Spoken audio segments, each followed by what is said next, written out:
McFly? Biff? Kid! Grandpa?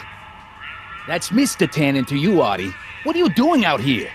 Well, I was getting kind of hungry, so I figured I'd come down here for some free soup. Just thought I'd come down for some soup.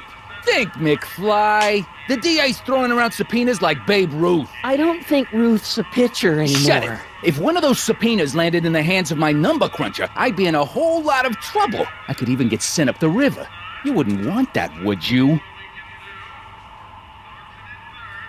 Would you? No, of course not, kid. All right. That's better.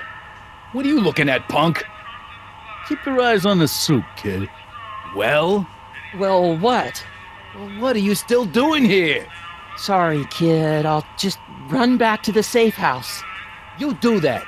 And McFly, Yes? that hat's too flashy. You better let me hold on to it.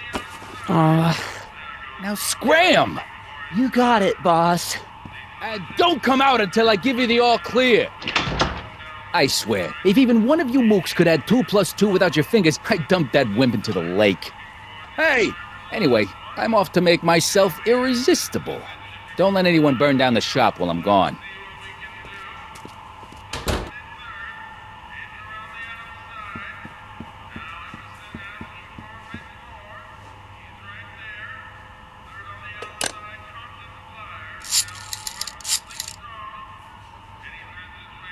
Brown residence.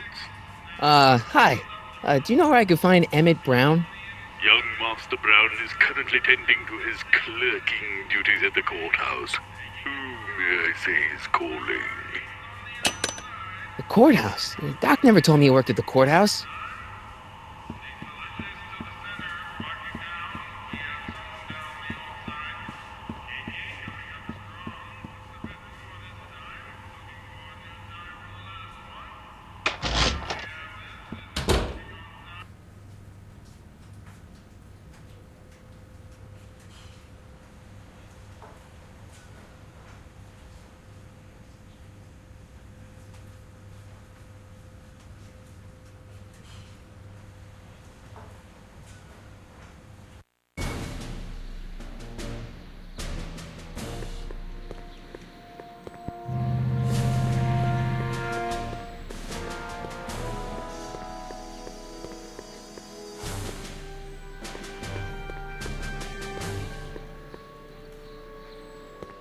Doc!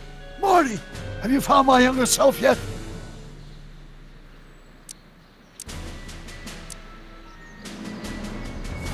So, according to the British guy on the phone, you're working at the courthouse. Of course. In the summer of '31, my father made me work as a junior clerk.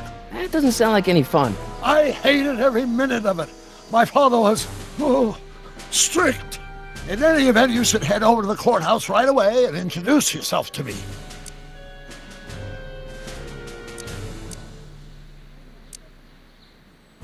What does a law clerk do anyway? Horrible paper shuffling task, but that's not important. Get yourself to the courthouse and find me.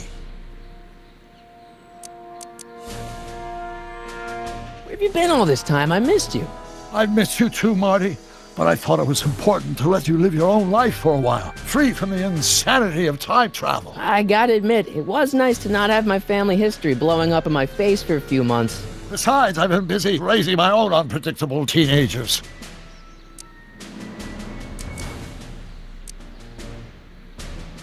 So how are Clara and the kids? They're fine. Right now we're trying to decide where to send Jules and Vern to college. Clara prefers the 2020s, but I'm partial to the 1960s. We're planning on visiting you and Jennifer in 2011 soon. Me and Jennifer? In 2011? Forget I said anything.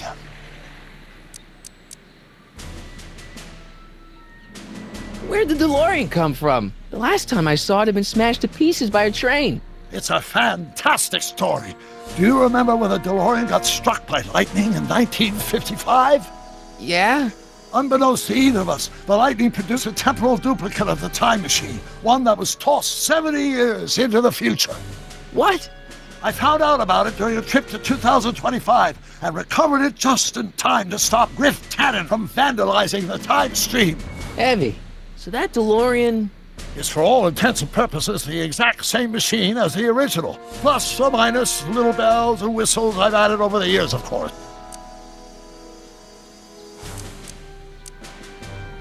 So, what were you doing in 1931 anyway? Oh, nothing terribly exciting. Indulging in a little personal nostalgia, picking up a few rare out-of-print books to surprise Clara on her birthday, solving a historical mystery or two. The usual. The usual? You lead a pretty unusual life, Doc. It's an unusual universe, Marty.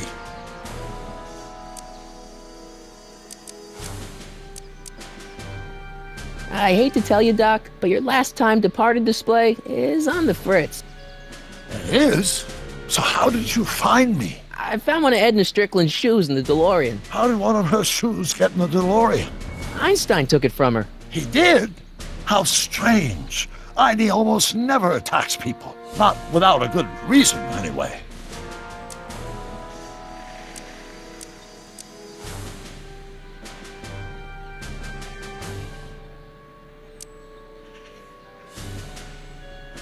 Hang in there, Doc. Not the best choice of words, Marty.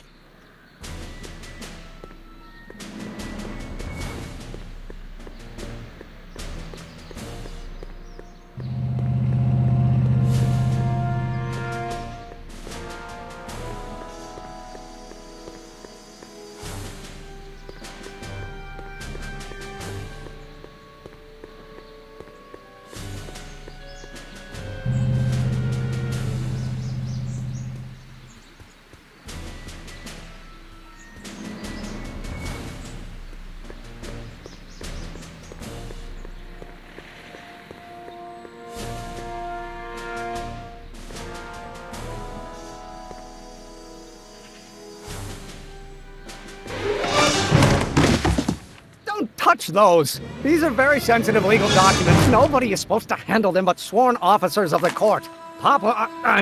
Judge Brown says so. Judge Brown? Doc. Nice to meet you.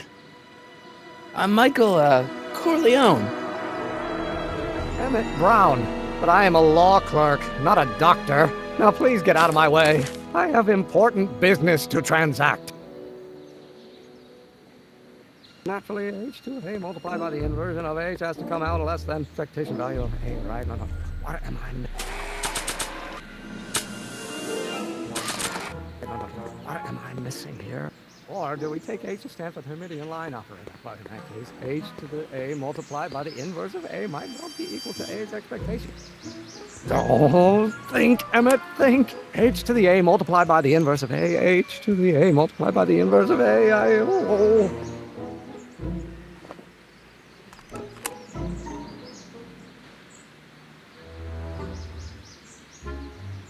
Equals mass times acceleration, of course. That's Newton.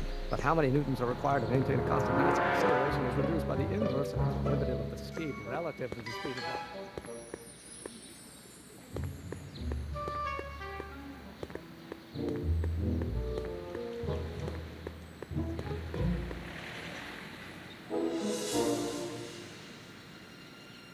Psst, Doc! Marty!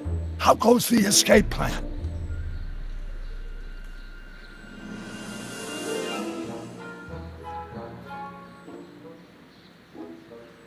So, Doc, does this ring a bell? Oh, think, Emmett, think. H to the a multiplied by the inverse of a, h to the a multiplied by the inverse of a. Good grief! Is that me? I sound so... Young? I was gonna say intense. I forgot how wound up I used to get. Yeah, but what are you muttering about? Oh, that's easy. It's Ivanov's conundrum. Just tell my younger self that h equals the Hamiltonian operator.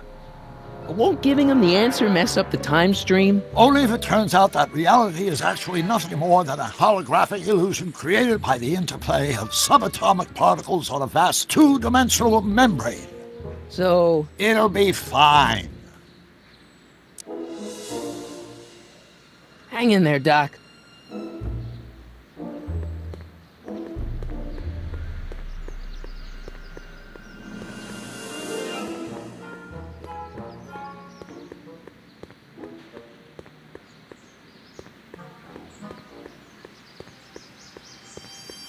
multiplied by the inverse of A might well be equal to A's expectation value.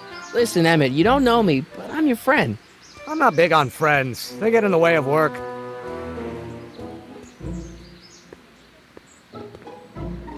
Maybe H equals the Hamiltonian operator. What did you just say? I said maybe H equals the... Hamiltonian operator. Yeah! Great Scott! If H is a Hamiltonian, then H to the A multiplied by the inverse of H can only be the same as the expectation value for A. That's it! That's the solution to Ivanov's conundrum, the problem I've been wrestling with in my head all week! I'm sure you would have figured it out by yourself in a day or two. The way you figured out how to build that rocket-powered drill. Where did you learn so much about science?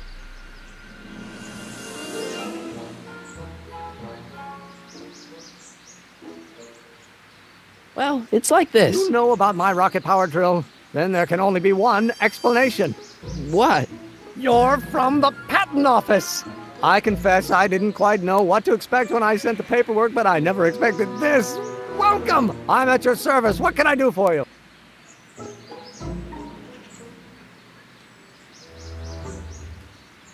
Can I see your rocket-powered drill? Of course, of course. Naturally, it's just a scale model, but it's nearly operational. I can show it to you, say, first thing in the morning.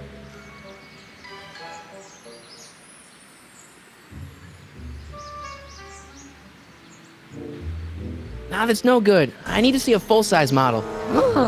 That's fully operational. Tonight. Otherwise, we'll have to award the patent to a competing inventor, Dr. McCoy. It can't be done! I mean, it might be possible to construct a full-size working model in that time frame, but I haven't got the main ingredient for the fuel. I'll get it for you. What is it? 190 proof grain alcohol. And you know how difficult it is to get a hold of alcohol these days. Especially now that someone's blown up the speakeasy.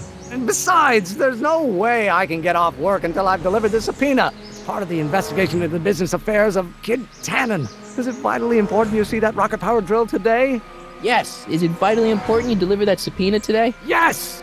Listen, I'll help you deliver it, and I'll see to it you get the alcohol you need. It'll help you get that drill finished by tonight. Deal? Deal. Here's the subpoena. Arthur McFly? I've got to subpoena my grandpa?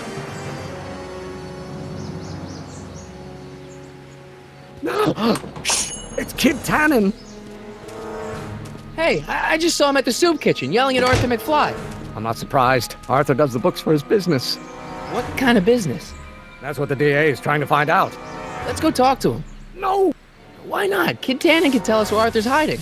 Yeah, well, he can also have us fitted for a Chicago overcoat.